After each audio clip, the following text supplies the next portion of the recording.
में रहता था एक जुलाहा अश्विन और उसकी पत्नी रेणु।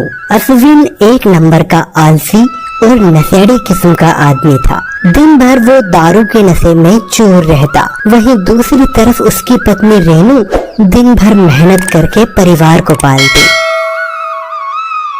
अजी सुनते हो, जरा उस तरफ जाके बैठे, देख रहे हो झाड़ू लगा रही हूँ। अरे झाड़ू लगा रही हो तो मैं क्या करूँ? मैं जहाँ पे बैठा हूँ वहीं पे बैठा रहूँगा। जा यहाँ से, मेरा सर मत खा। हाँ हाँ, यही तो सब मुझे ही करना पड़ेगा। घर के काम मैं करूँ, काम करके घर भी मैं चलाऊँ, और तुम ये सब करके पड़े रहो। अगर हाथ की कारीगरी मैंने पिताजी के हाथ से ना सीखी होती तो ना जाने क्या होता। हाँ हाँ, बुनना सीख के तो तू मुझे खिला रही है ना। मेरा जो मन करेगा मैं वो करूँगा, तू अपने काम से काम रख। अश्विन रोज सुबह शाम नशे करता और अपनी पत्नी से खूब लड़ाई करता। रेणु भी 8 महीने से गर्भवती थी और इस बात का पता जब अश्विन की माँ को चला तो वो गुस्से से भर गई। अरे वो तेरी मनहूस बहू रानी पेट से है। अब एक और इंसान का खर्चा करना हमारे बस का नहीं है। कह देती हूँ जल्द से जल्द उसका कुछ कर। उसका तो माँ मैं ऐसा इंतजाम करूँगा, ना वो रहेगी और ना उसका आने वाला बच्चा। तो बस देखते जा। अगले दिन अश्विन दारू के नशे में आता है और रेणु के पेट पर एक डंडे से प्रहार करता है। उस बेचारी से खूब लड़ता है, यहाँ तक कि उसके चरित्र पे भी लांछन लगाता है। आराम करने की हालत में भी मैं पूरा दिन काम कर रही हूँ, तुम्हारा और तुम्हारी माँ का ध्यान रख रही हूँ। अब तो कम से कम मुझे चैन से जीने दो। मेरा नहीं तो इस आने वाले बच्चे का तो ख्याल करो। अरे नहीं चाहिए मुझे तू और तेरा बच्चा। मेरे घर से अभी के अभी निकल जा तू, और हो सके तो कहीं जाके डूब के मर जा। ये सारा ड्रामा होते हुए अश्विन की माँ बाहर खड़े होकर चुपचाप देख रही थी और मन ही मन खुश भी हो रही थी। रेणु बेचारी ऐसी हालत में जंगल की ओर निकल गई। चलते चलते बहुत देर हो चुकी थी और अब कुछ ही देर में दिन भी ढलने वाला था। तभी रेणु की नजर जंगल में ध्यान लगा रहे एक साधु पर पड़ती है। ऐसे में रेणु उन साधु के पास ही ठहरने का निश्चय करती। बाबा मैं बहुत परेशान हूँ, मेरा इस दुनिया में अब कोई नहीं है। आप बस मुझे आज रात सर छुपाने की जगह दे दो, आपका बहुत उपकार होगा बाबा। पुत्री तुम यहाँ इस जंगल में ऐसी हालत में क्यों आई हो? क्या करूँ बाबा, मेरी मजबूरी है। अब रेणु सारी बात साधु को बताती है और उनसे मदद मांगती है। तुम कुछ दिन तक यहीं मेरी इस कुटिया में रह सकती हो, मैं इस हालत में तुम्हें जंगल में जाने नहीं दूंगा। रेणु साधु की बात मान लेती है और वहीं उस कुटिया में कुछ दिन के लिए रुक जाती है। ऐसे ही दिन बीतते गए और एक दिन रेणु ने एक बेटे को जन्म दिया।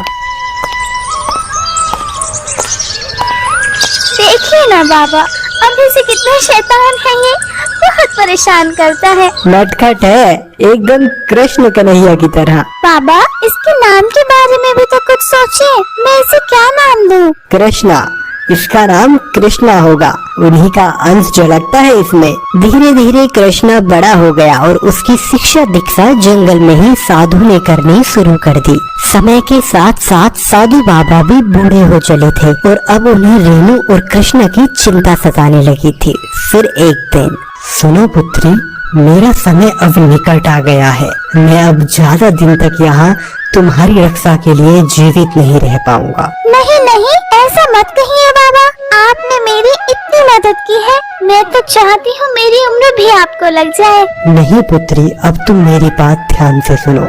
अपनी वर्षों की तपस्या से प्राप्त की गई मेरी सारी सिद्धियाँ मैंने इन बाणों में डाल दी हैं। ये तुम्हें कठिन समय आने पर जरूर बचाएंगे।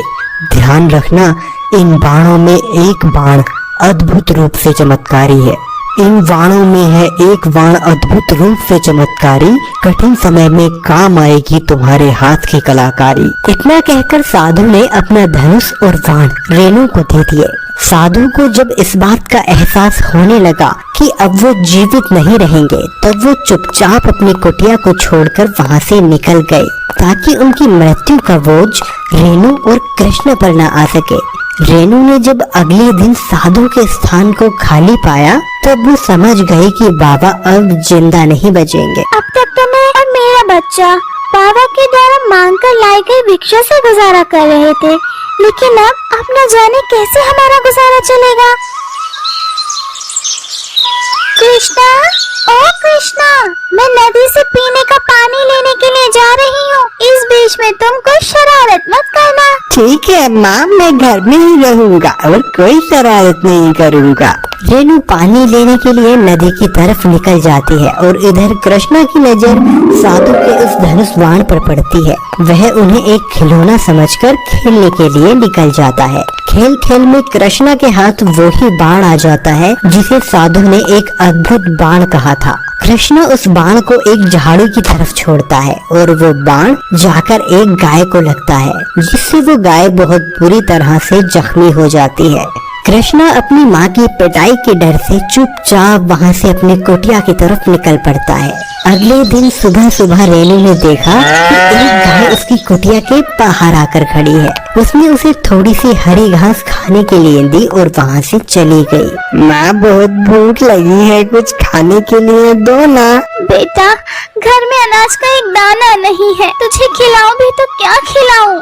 दरअसल साधु के दिए चमत्कारी बाण लगने के कारण वो गाय एक चमत्कारी गाय बन चुकी थी। गौ माता अपनी शक्तियों से रेनू की पिछली जिंदगी के बारे में सब कुछ जान गई और वो तुरंत रायनगर की तरफ जाने लगी। रायनगर पहुंचकर गाय चुपचाप से रेनू के घर से रेनू का पुराना चरखा और कुछ सामान उठाकर जंगल की तरफ निकल पड़ती है। रेनू जब गौ माता को उस चरखे के साथ देखती है तो बहुत हैरान होती है। अरे, ये तो मेरे पिताजी का चरखा है, लेकिन गौ माता ये आपके पास कैसे आया?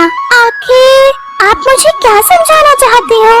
तभी रेनू को अचानक से साधु की कही हुई बात समझ में आ जाती है। इन वाणों में है एक वाण अद्भुत रूप से चमत्कारी, कठिन समय में काम आएगी तुम्हारे हाथ की कलाकारी। हाँ, अपने हाथ की कलाकारी, अब समझ आया।